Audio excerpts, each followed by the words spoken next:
In a previous video, I showed you how to make your Bambu Labs printer turn off all its lights at the conclusion of a print. I'm pleased to see that Bambu has made this easier in a recent software update, at least on the X1 cardboard printer. I assume they did this to their other printers as well. Here's how I handled that software bug. I entered G-code in the filament profile because I did not feel comfortable changing code where it really belonged, in the printer presets. Here's the code that controls the printer logo light.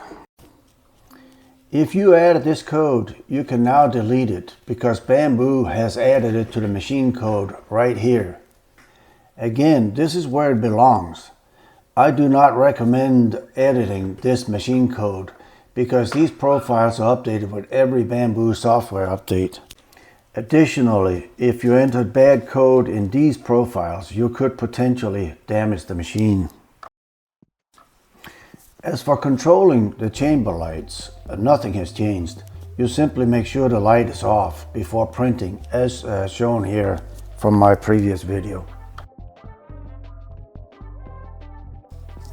As long as your time lapse is turned on, the light will be controlled.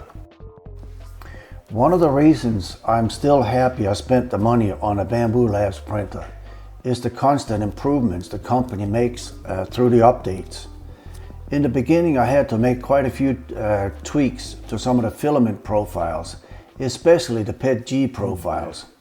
Not only are those tweaks no longer necessary, but Bambu came out with vastly improved filaments. My new favorite filament is the PETG High Flow.